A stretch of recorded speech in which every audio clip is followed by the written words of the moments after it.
Har'ammoo qoricha namoonni yeroo hedduu mataan isaanii molate itti akka biqiluuf fayyadan, akka rifeensi biqiluuf fayyadaman kan minoksidool jedhamu tokkoon waa'ee isaan dhugaa jirtu isiniif himsa.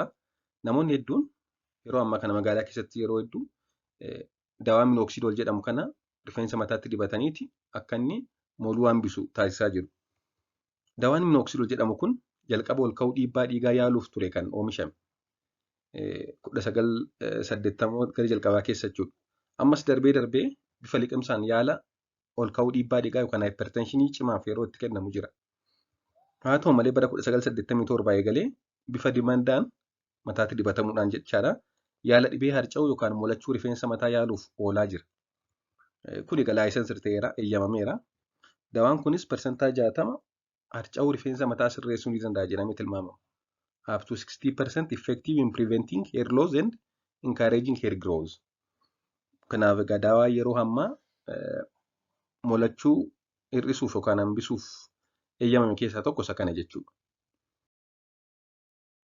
Uumamaan mataa keenya irratti enzaayimiin saalfootiraansferees jedhamu ni argama. Enzaayimiin saalfootiraansferees jedhamu kun immoo minoksidoolii dibanne sana gara minoksidool saalfeetitti jijjiira. Minoksidool saalfeetitti erga jijjiirame booda rifeensi sadarkaa guddinaa lama qaba. Yeroo tokko rifeensi yeroo resting phase qaba, yeroo hin guddannee fi yeroo growth phase kan jedhamu qaba. Minoksidool saalfeetii kun akka yeroo rifeensi hin guddannee gabaabbatuu fi yeroo rifeensi itti dheeratu akka inni dheeratu taasisa.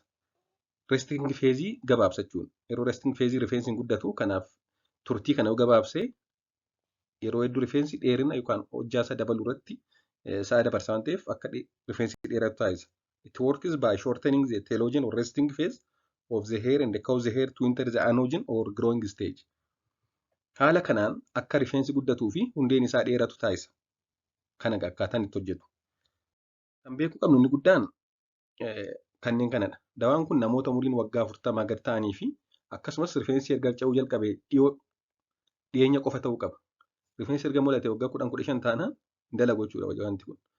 Kanaafuu umuriin nama sanaa waggaa 40 gadi akkasumas rifeensi kan harca'uu yookaan molachuu jalqabe dhiyeenya ta'uu qaba sirriitti dalaguu fi kana malees bifa dibannaan waan dhiyaatuuf guyyaatti yeroo 2 dibatama.